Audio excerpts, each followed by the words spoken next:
اسی حالت میں دیا جائے گا، اور یہ میرے اوپر بہت آسان ہے کہ میں بڑھاپے کے عوارض دور کر کے آپ میں جوانوں کی سی قوت توانائی پیدا کر دوں، اور آپ کی بیوی کے مرض کو دور کر کے انہیں صحت عطا کر دوں، کیونکہ اللہ رب العزت نے حضرت یحییٰ علیہ السلام سے پہلے آپ کو اس وقت پیدا کر دیا جب آپ کچھ بھی نہ تھے۔ تو جو رب تعالی معدوم کو موجود کرنے پر قادر ہے، وہ بڑھاپے میں اولاد عطا فرمانے پر بھی یقیناً قادر ہے۔ حضرت زکریا علیہ السلام کو جب یہ بتا دیا گیا کہ اسی عمر میں بیٹا عطا ہوگا، تو آپ علیہ السلام نے مزید عرض کی، اے میرے رب، میری بیوی کے حاملہ ہونے کی کوئی نشانی بتا دی جائے تاکہ میں اس وقت سے تیری اس عظیم نعمت کا شکر ادا کرنے میں مصروف ہو جاؤں۔ اللہ رب العزت نے ارشاد فرمایا کہ آپ کے لیے آپ کی زوجہ کے حاملہ ہونے کی نشانی یہ ہے کہ آپ صحیح سالم ہونے کے باوجود اور گونگا ہونے کے بغیر 3 دن رات لوگوں سے کلام نہیں کر سکیں گے۔ ایسا ہی ہوا کہ ان ایام میں آپ لوگوں سے کلام کرنے پر قادر نہ رہے، البتہ جب اللہ رب العزت کا ذکر کرنا چاہتے تو زبان کھل جایا کرتی تھی۔ ایک دن حضرت زکریا علیہ السلام اس جگہ سے باہر نکلے جہاں وہ نماز ادا کیا کرتے تھے، اور لوگ محراب کے پیچھے ان کے انتظار میں تھے کہ آپ علیہ السلام ان کے لیے دروازہ کھولیں تو وہ داخل ہوں اور نماز پڑھیں۔ جب حضرت زکریا علیہ السلام باہر تشریف لائے تو آپ کا رنگ بدلا ہوا تھا اور آپ گفتگو نہیں فرما پا رہے تھے۔ یہ حال دیکھ کر لوگوں نے دریافت کیا کہ آپ کو کیا ہوا، کیا حال ہے؟ آپ علیہ السلام نے انہیں اشارے سے کہا کہ صبح و شام تسبیح کرتے رہو اور عادت کے مطابق فجر اور عصر کی نمازیں ادا کرتے رہو۔ آپ اب حضرت زکریا علیہ السلام نے اپنے کلام نہ کر سکنے سے جان لیا کہ آپ کی بیوی صاحبہ حاملہ ہو چکی ہیں۔ ناظرین کرام، حضرت زکریا علیہ السلام بہت بڑے عالم تھے۔ بارگاہ الہی میں قربانیاں آپ علیہ السلام ہی پیش کیا کرتے تھے، اور مسجد شریف میں آپ کی اجازت کے بغیر کوئی داخل نہیں ہو سکتا تھا۔ جس وقت محراب میں آپ علیہ السلام نماز میں مشغول تھے اور باہر آدمی داخلے کی اجازت کا انتظار کر رہے تھے، دروازہ بند تھا، اچانک آپ کے سامنے ایک سفید پوش آپ نے جوان کو دیکھا۔ وہ حضرت جبریل امین تھے۔ انہوں نے آپ کو فرزند کی بشارت دی، جسے اللہ رب العزت نے ان الفاظ میں بیان فرمایا ہے، ان اللہ یبشرک بیحییٰ مصدقا بکلمۃ من اللہ وسیدا وحصورا ونبیا من الصالحین۔ بے شک اللہ آپ کو یحییٰ کی خوشخبری دیتا ہے جو اللہ کی طرف کے ایک کلمہ کی تصدیق کرے گا، اور وہ سردار ہوگا اور ہمیشہ عورتوں سے بچنے والا اور صالحین میں سے ایک نبی ہوگا۔ جو ان اللہ یبشرک میں بیان فرمائی گئی ہے۔ ناظرین کرام، اس آیت مبارکہ میں حضرت یحییٰ علیہ السلام کے 4 اوصاف بیان فرمائے گئے۔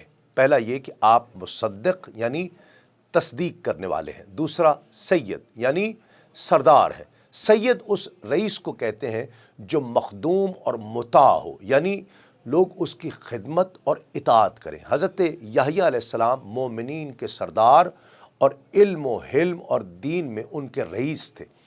تیسرا وصف جو اس آیت کریمہ میں بیان ہوا وہ ہے حصورا یعنی عورتوں سے بچنے والا۔ حصور وہ شخص ہوتا ہے جو قوت کے باوجود عورت سے رغبت نہ کرے۔ اور چوتھا وصف ہے صالحین میں سے ایک نبی۔ ناظرین کرام، یہ غیب کی خبر حضرت جبریل امین اور حضرت زکریا علیہ السلام دونوں کو معلوم ہو گئی۔ آپ علیہ السلام کو بشارت ملی کہ آپ کو ایسا بیٹا عطا کیا جائے گا جس کا نام یحییٰ ہوگا، اور وہ اللہ رب العزت کے کلمہ یعنی حضرت عیسیٰ علیہ السلام کی تصدیق کرے گا۔ حضرت عیسیٰ علیہ السلام کو کلمۃ اللہ اس لیے کہا جاتا ہے کہ اللہ رب العزت نے انہیں کلمہ کن فرما کر بغیر باپ کے پیدا کیا۔ حضرت عیسیٰ علیہ السلام پر سب سے پہلے ایمان لانے اور ان کی تصدیق کرنے والے حضرت یحییٰ علیہ السلام ہیں، جو حضرت عیسیٰ علیہ السلام سے عمر میں صرف 6 ماہ بڑے تھے۔ حضرت یحییٰ علیہ السلام کی والدہ حضرت مریم علیہ السلام سے ملیں تو انہیں اپنے حاملہ ہونے پر مطلع کیا۔ حضرت مریم علیہ السلام نے فرمایا میں بھی حاملہ ہوں۔ حضرت یحییٰ علیہ السلام کی والدہ نے کہا اے مریم مجھے یوں لگتا ہے کہ میرے پیٹ کا بچہ تمہارے پیٹ کے بچے کو سجدہ کرتا ہے۔ ناظرین کرام، تورات میں بھی حضرت زکریا علیہ السلام نام کے ایک نبی کا ذکر آتا ہے اور ایک باب صحیفہ زکریا کے نام سے ہے، لیکن قرآن کے زکریا اور تورات کے زکریا علیہ السلام کے زمانوں میں بہت فرق ہے۔ تورات کے بیان کے مطابق حضرت زکریا علیہ السلام داریوس یا دار کے ہم عصر تھے اور قرآن کے بموجب عیسیٰ علیہ السلام کے معاصر تھے۔ تورات کے مطابق آپ کے والد کا نام برخیہ بن عدد تھا۔ اللہ رب العزت نے بنی اسرائیل میں سب سے زیادہ نبی مبعوث فرمائے، ان پر اپنی رحمتیں اور نعمتیں بھی نازل فرماتا رہا، لیکن یہ وہ ناشکری قوم ہے کہ جو بار بار نافرمانیاں کرتی رہی اور شرک میں مبتلا ہو کر انبیاء کرام پر ظلم و ستم ڈھاتی رہی، یہاں تک کہ انہیں شہید کرنے سے بھی دریغ نہیں کرتی رہی۔ قرآن مجید میں ارشاد ربانی ہے کہ جو لوگ اللہ رب العزت کی آیتوں سے کفر کرتے ہیں اور ناحق نبیوں کو قتل کر ڈالتے ہیں، اور جو لوگ عدل و انصاف کی بات کہیں تو انہیں بھی قتل کر ڈالتے ہیں، تو اے نبی انہیں دردناک عذاب کی خبر دے دیجئے۔ روح المعانی میں بروایت ابن حاکم اس آیت کی تفسیر خود حضور نبی کریم صلی اللہ علیہ وآلہ وسلم سے مروی ہے کہ بنی اسرائیل نے ایک وقت میں 43 نبیوں کو قتل کر ڈالا۔ جب ان کو سمجھانے کے لیے 100 بزرگ کھڑے ہوئے تو ان کا بھی کام تمام کر دیا۔ حافظ ابن کثیر بحوالہ ابن عساکر لکھتے ہیں کہ آپ علیہ السلام دمشق کے گرد و نواح کی بستی بسنیہ میں اپنے بیٹے یحییٰ علیہ السلام کی تلاش کے لیے گئے، اور یہ بھی کہا گیا ہے کہ آپ علیہ السلام اس وقت بھی دمشق میں تھے جب آپ کے بیٹے یحییٰ علیہ السلام کو قتل کر دیا گیا۔ ابن کثیر نے بحوالہ ابن عساکر حضرت وہب بن منبہ سے 2 مختلف روایات نقل کی ہیں۔ ایک تو یہ کہ جب آرا آپ کی پسلیوں تک پہنچا تو وہ چلائے، تو اللہ رب العزت نے وہی فرمائی کہ اگر تم خاموش نہ ہوئے تو میں زمین اور اس کی تمام چیزوں کو الٹ دوں گا۔ یہ سن کر آپ نے چیخ و پکار بند کر دی، یہاں تک کہ آپ کے 2 ٹکڑے کر دیے۔ ایک روایت تو یہ ہے، اور دوسری روایت یہ ہے کہ درخت حضرت شائیہ کے لیے پھٹا تھا، حضرت زکریا علیہ السلام کے لیے نہیں، ان کی وفات طبعی طور پر ہوئی تھی۔ قصص الانبیاء میں ہی ایک روایت یہ ہے کہ نبی نے ان سے پوچھا کیا آپ کو کوئی درد یا تکلیف محسوس ہوئی؟ فرمایا نہیں، بلکہ اس درخت کو تکلیف ہوئی جس میں اللہ رب العزت نے میری روح ڈال دی۔ ناظرین کرام، آج کے پروگرام میں ہم نے جانا کہ حضرت دانیال علیہ السلام کن الفاظ میں شکر باری تعالیٰ بجا لاتے، حضرت دانیال علیہ السلام نے کس انداز میں امت مصطفیٰ صلی اللہ علیہ وآلہ وسلم کی شان بیان فرمائی، حضرت دانیال علیہ السلام کی قبر مبارک کے قریب جو مکتوب ملا اس پر کیا لکھا ہوا تھا، حضرت دانیال علیہ السلام کی انگوٹھی پر کیا منقش تھا، حضرت زکریا علیہ السلام کب اور کہاں پیدا ہوئے، آپ علیہ السلام کا نسب مبارک اور ابتدائی تعارف کیا ہے۔ پھر حضرت مریم سلام اللہ علیہ کا بھی ذکر ہوا کہ بیت المقدس کے نام وقف کرنے کا پس منظر کیا تھا، اور آپ علیہ السلام کی کفالت کے لیے حضرت زکریا علیہ السلام کا انتخاب کیوں کیا گیا اور کیسے کیا گیا۔ حضرت زکریا علیہ السلام نے حضرت مریم علیہ السلام کے قریب کیا نشانی دیکھی جس کی وجہ آپ کو اس احساس ہوا کہ یہاں دعائیں قبول ہو سکتی ہیں۔ حضرت زکریا علیہ السلام کے دعائیہ کلمات کیا تھے اور اللہ رب العزت نے کن الفاظ کے ذریعے دعا کی قبولیت کا اظہار فرمایا۔ حضرت زکریا علیہ السلام کی شہادت کا اور سفر آخرت سے حوالے سے جو مختلف روایات ملتی ہیں، ہم نے آج اس کا بھی تذکرہ کیا۔ آئندہ کے پروگرام میں انشاءاللہ حضرت زکریا علیہ السلام کے بیٹے حضرت یحییٰ علیہ السلام کے حوالے سے گفتگو ہوگی۔ آج کے لیے اتنا ہی۔ دیکھتے رہیے آدم سے خاتم تک صرف سنو ٹی وی پر۔ تسلیم احمد صابری کو اجازت دیجیے۔ السلام علیکم۔ تسلیمات۔